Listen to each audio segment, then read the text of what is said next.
ナーロード。今回は注目の中世街づくりストラテジーマナーロードの先行配信キーをいただきました。まだバグとか未翻訳部分があるらしいがそこはご愛嬌だぜ。それでは中世の世界に、礼いっちゃおう。ふむふむ最初はキャラクターの見た目と名前か。皆厳しい時代を生き抜こうとする精悍な顔立ち。ではこの顔で名前は半グレ。おいバカそんなこと言われたらもうその顔がそれにしか見えなくなるだろうが。舌打ちすな。後で兄さん方に怒られると怖いので、名前は私の名前にしときました。次は紋章を選択だ。これはカスタム画像もできるみたいだけど、今回は基本アセットから作りましょ。お前の紋章なんてこれで十分だ。ってこれ私のパンツじゃん。めいめいパンツ村。なんてこった。さてこれはゲーム設定か、かなり色々カスタムできる模様。ではいろんな世界で街づくりしてきた私に見合う、それなりの高難易度をご用意いただこう。それではシナリオ難易度ハード、シナリオ一色即発を元にカスタムさせていただきます。初見プレイで無謀すぎんか？私の手腕にご期待あれ。ではカスタムの内容をご説明いたします。最終目標は全ての地域を征服すること。次の AI の敵という項目もありますが、開発中でまだグレーアウトされています。地図外部の敵の項目はあり、AI の敵が支配地域2つの状態で登場します。こちらは1つから始まるなら敵の方が有利ってことね。AI 積極性はバランスに設定、中立地域が足りない場合、プレイヤーの地域に占領要求をすることがあります。AI の支配する地域がこちらに攻めてくるかの設定かな？略奪者の出現頻度はノーマルに下げました。この世界略奪者も出るのか。略奪者の未出現年の設定はハードデフォルトの1、スタート1年後に襲撃者が来ます。開始時の野党の野営地は2、ランダム盗賊の野営地出現の制限は5にしました。野党なぞ私のマッスルパンチの敵でなし。頼もしいな。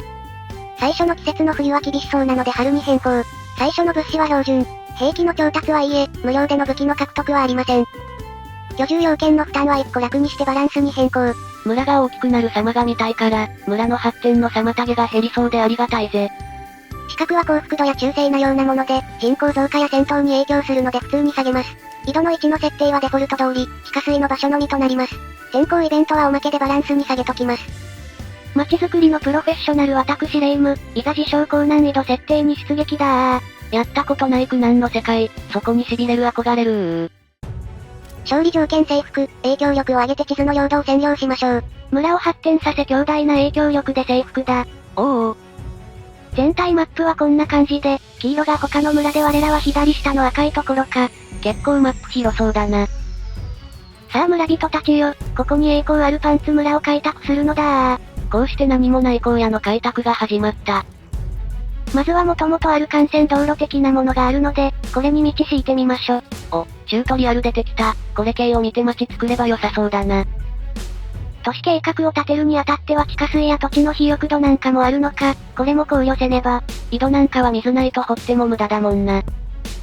でお次は住宅区画を決めて家の建設。区画のサイズ結構自由が利くみたいだな。サイズを大きめにすると、ハンマーのマークのエクステンションスロットの拡張ができるみたい。他にも拡張要素あるみたいだし色々細けえな。さあ皆の者を、ちゃっちゃか働けー。おお、一人称視点でも村の様子見れるのか、こういうの珍しいな。こうして村人の様子を見ていたら、メッセージが届きました。略奪者が接近しています。どうやら略奪者が徘徊してるらしいぞ。よろしいならば追跡を始めよ。この選択により略奪者が365日後にやってくることが確定した。急ぎ村を発展させ防衛準備をするぞー。おお。まずは建物を建てるには丸太が必要だったので伐採場を建設しました。労働者の単位は1家庭ごとか、ちょっと変わった仕様だな。一家族引っ越してくるたびに、割り当てれる仕事が一つ増える感じかな？そなたの名声に関してはすでに耳にしている。私はただ悪用を働こうとする輩から、権利と名誉を守っているだけだ。なんか手紙来た。よくわからんけど貴様に権利なぞないと返信。適当だな。てか外交はまだ開発中みたいだし。これは先行配信バージョンだけど発売日にはちゃんとなるかな？早期アクセス販売だしこの辺は今後のアップデかもね。そして仮小屋や農地も開墾して食料生産も開始しました。こりゃ立派な農地をこさえたな。人手足りるのか？3面は休耕地です。おい。開拓開始1月ほどで村っぽくなってきたよ。資材置き場に住宅や井戸、生活インフラが整ってきたな。略奪者襲撃の予定もあるし急いで村を発展させねば。1年前から告知してくれる礼儀正しい略奪者。農場管理棟の建設工事を見学中。季節は春半ば、作物の作付けは間に合うのか？食料庫も建ててるし、今年の秋には大量の小麦でここを埋め尽くすぞー。やってることは適当なくせに志は高えな。さあ農民たちよ、大地を耕すのだー。種まきシーズンに耕し始めるとかもうこれ今年の工作無理じゃね？気合だー。おいおい。画面いじってたら研究ツリーみたいなのを発見。鍵マークがついてるのはアーリーアクセスでは未開放、今後に期待。開発ツリーと製作と生産がある模様。街がでかくなりゃこの辺も活用できそうだな。狩り場の獲物が2倍とかこれ強そう。じゃ生産の方も見てみましょ。なんもなし、開発中かよ。襲撃に備えて兵士とか集めた方がいいのかな？でもやり方がさっぱりわからぬ。選ぶと武器や防具の項目が赤く表示されてるから、これらを用意しないと招集ができなさそうだな。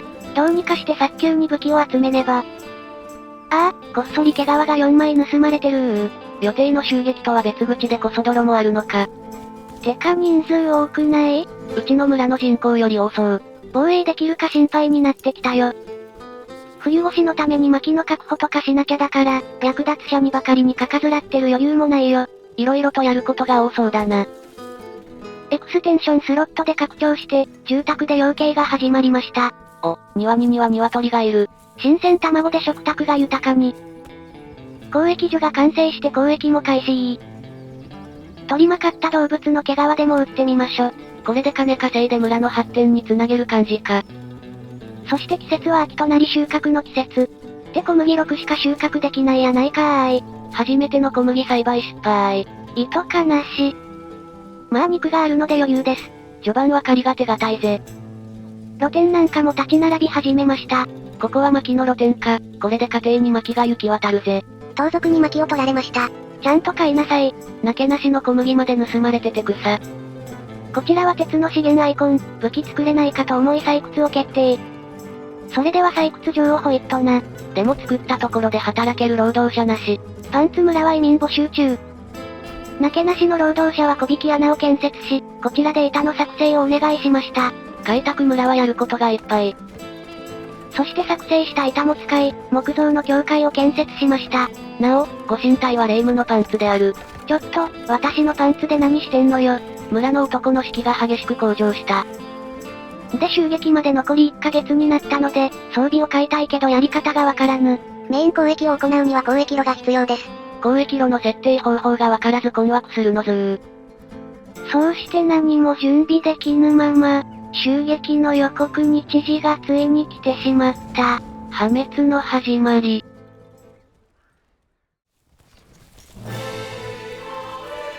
略奪者の襲撃だー。奴ら茂みから襲いかかる気だ。やばい出てきた。防衛準備は何もできてない。みんな逃げてー。こうして備えない無抵抗の村人が蹂躙される、後に伝えられるパンツ村の悲劇が始まった。いやー、私の村を焼かないでー。なんてこった、この世界の襲撃者、マジ容赦ねえぞ。急いで消火活動を。そんな余裕はねえ、みんな逃げるのに必死だ。畜生、蛮族どもが、許さんぞ。みんな教会に退避だーって入り口崩れたー。これはひどい、不可侵の教会にまで火を放つとは、お前のパンツももう火の中だ。ミッションクリア。何のミッションだよ、私のパンツ焼くミッションでも発生してたっていうの？まさかお前のパンツを焼くのが襲撃者の目的だったとは。んなわけあるかい。つか村が偉いことになっちまってるな。もうみんな悲鳴上げて逃げ惑うことしかできないよ。苛烈な襲撃者の放火により、パンツ村の家屋の大半は炎に包まれた。一年の歳月をかけ発展した村の最後はほんの一瞬だった。襲撃者は満足したのか立ち去った。急いで消火活動を。バケツリレーで火を消すんだー。消火活動頑張ったのに家屋倒壊。ほとんどの建物が瓦礫の山になっちまった。住民は生き残ったからギリ復興はできそう。隣村の軍隊が移動を始めました越境地に攻めてくる気？相手開始1年で100人超えの部隊率いてやがるぞ。こんなん勝てっこないよ。と思ったら襲撃者のキャンプへの攻撃だった。それだったらうちらの村焼かれる前にやってくれよ。結果はこの側面からの伏兵がとどめとなり、隣村の圧勝。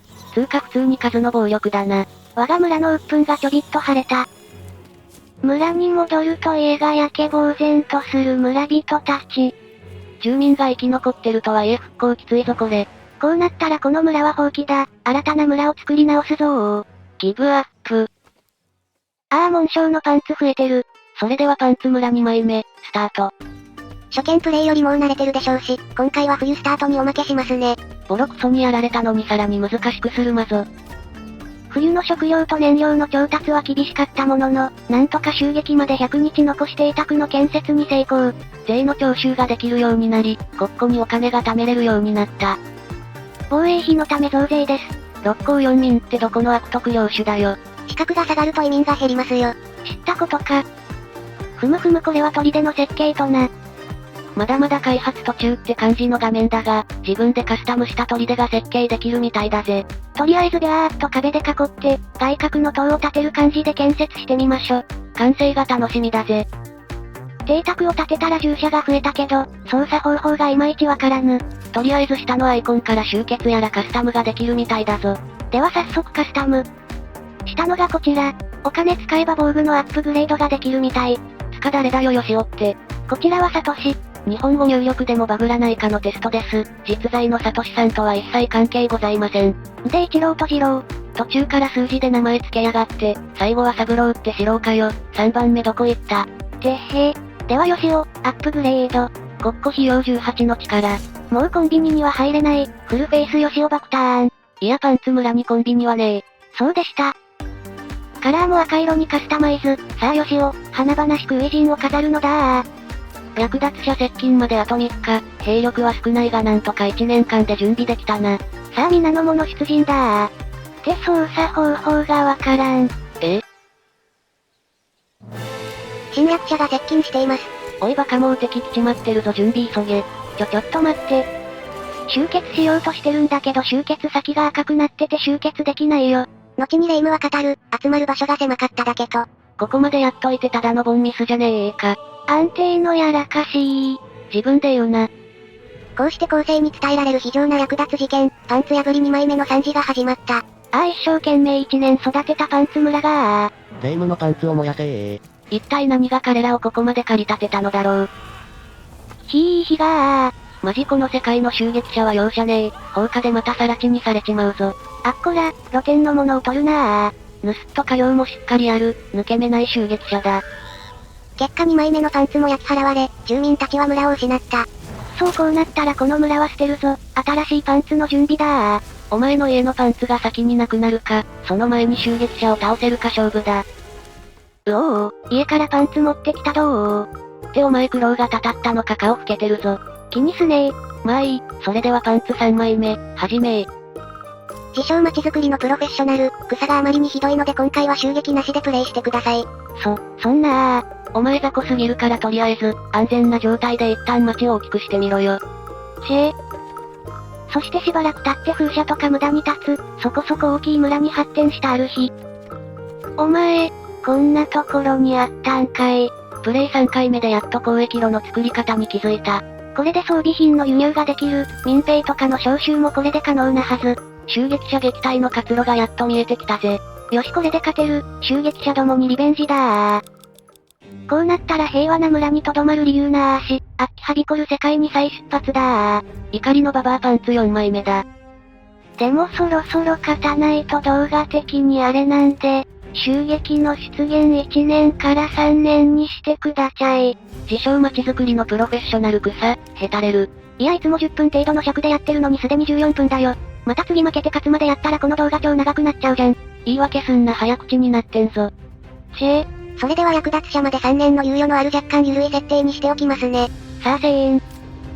そして時は過ぎ、今回は時間的余裕もあったのでまったり丘の上に邸宅を建設しました。見晴らしのいい領主の館。監視塔から下民どもの生活を高みの見物。楽しみ方が、ゲス。なお、この時は知らないが、高所から下りながら攻撃するとボーナスがついたり戦況に影響します。そうなの？この世界なかなか奥が深いな。略奪者が接近しています。かかってこい略奪者め、準備は万端だ。もう私のパンツは燃やさせん。それでは行かれた仲間を紹介だ。パンツ防衛団団長、兄貴弟との議論が大好きです。頼れるみんなの兄貴的存在。疑惑の弟ウインナー。私生児として生まれてきました。父親が誰かは公然の秘密。イエス・ロリータ・ノータッチ、幼女信仰者。誰にも知られてない異教徒です。知られた時、奴は社会的に死ぬ。外国だと幼児虐待と勘違いされる猛虎犯。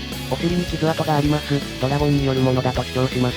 お尻の青いあざは彼の誇り。天下の大泥棒豪王右衛門。目につくものは何でも盗みます。次に盗まれるのはあなたのパンツかもしれないぞ。村のムードメーカー、下ネタ。話をするのが大好きです。だが話す内容はゲスの極み。外国人のグエンさん。遠くの国から来た外国人です。やったー、実家に毎月仕送りしてる立派なやつだ。医療費転職元ホスト。すべての女性を魅了させます。だがフルフェイスマスクで顔を見せることはない。とわの14歳、中2。他の文化や言い伝え、神話に興味を持っています。こういう世界だと大活躍するオタ。心優しき悲しい性癖の男、ケモナー。動物が大好きです。来世はウサちゃんになりたいそうです。この村唯一の戦闘経験者、サイクロップス先輩。この前の戦闘により義眼を入れています。こわもての彼を皆は先輩と呼ぶ。そして最後はこの人がいたら負けはなし、カーアミ。奇跡を起こしたことがあると主張します。村一番の嘘つきと定評のある自称神様。以上このイカれたメンバーで襲撃者をフルボッコじゃあ。敵はもうすぐやってくる、パンツ防衛団及び民兵の旧兵よ、丘の邸宅に集結。今回はバッチリ指示出しも成功、前回みたいなヘマはなしだぜ。オラー旧兵、上り坂だろうとダッシュだ、ちんたらするなあ。急な招集に民のストレスがマッハ。まあ敵が来る前に休ませるから平気だよ、多分。おい。集まった川が精鋭たちよ、今から襲撃者が私のパンツを燃やしに来る。二度も受けたパンツ焼却の雪辱、今こそ晴らす時、皆の者を、私に力を貸してくれパンツ村の未来はお前たちの活躍にかかっているぞ。ああお前、一人だけ招集に遅れおって、顔覚えたからな。まあたまにいるよな、こういう大事な時にやらかすやつ。石膏から連絡です。略奪者が近隣の森に入りました。名軍師である私の予想では、パンツ村を襲うにはこの太い道を通るはずだ。お前軍師だったのかよ、初耳だぞ。我らは坂の上に陣取り、敵が来たら坂を下りその勢いで敵を粉砕だ自称名軍師の戦術にご期待ください。襲撃者は街道を通ることなく、まっすぐ漁師邸宅を目指しています。名軍師様の予想、大外れの巻。まだ敵との相対には猶予がある、急ぎ応陣を死刑パンツ防衛団が先陣に立ち、旧兵たちは後方に詰める厚みのある陣形を取るのだ。敵が見えたぞ、パンツ防衛団よ。貴様らはその場を離れず守れ持ち場を守るのアイコンが選択され、パンツ防衛団は防御力が2倍になった。敵接敵競り、旧兵よ各自自由射撃、近づく襲撃者どもにあの雨を食らわせろ撃て撃て撃て我らの受けた屈辱、ここで100倍返しにするのだ族が倒れた、旧兵の局者が当たったみたいだぞ。よしパンツ防衛団よ、踏ん張り敵を抑えよ、旧兵の援護射撃を待つのだ。ってあれ旧兵たち何感染モードになっちゃってんの？拳を振り上げ大盛り上がりってそれどころじゃねえだろ。まさか、味方に誤射するから撃てないとか？うわやべえ、この世界フレンドリーファイアの概念あるのかよ。うわぁ、襲撃者がパンツ防衛団を抜けて、旧兵たちに突っ込んだそして旧兵たちすらも突き抜けてまっすぐ直進ってどういう状況だよ。なんじゃこりゃ？領主館も無視して一心不乱にダッシュしてる。この崖を下った先はパンツ村、もしや戦闘を回避して直接村を襲うつもりか？マジかよ。家村には行かず撤退してるようです。肩すかし。どうやら知らぬうちに勝利した模様。腑に落ちんが勝ちは勝ち。村の方に逃げた襲撃者を追いかけていた旧兵の方々、お疲れ様でした。解散し、日常生活に戻りキリキリ働いてください。こうして我らは勝利をつかみ、霊夢のパンツも燃やされることなく平穏を取り戻した。パンツ防衛団のみんなもお疲れ、解散して日常に戻ってあ、パンツ防衛団一人減ってね。どうやら下ネタがやられたみたい。下ネタ、やったーパンツ防衛団の面汚しよ。まあここから50払えば増員できるから新人入れれば問題なし。さらば下ネタフォーエバー。では難易度を落とすヘタレプレイだったけど襲撃者を圧倒したところで今回はここまで。この世界の雰囲気を知っていただくため、かなりカットしての動画でしたが、次回からはいつものテンポに戻します。初勝利おめでとうと思っていただけたら、グッドボタンを押していただけると燃えたパンツが成仏します。次回はパンツ村5枚目、襲撃者1年設定でリベンジを予定だぜ。気になる方はチャンネル登録がおすすめなんだぜ。ではまたお会いできることを願って。じゃ、またねー。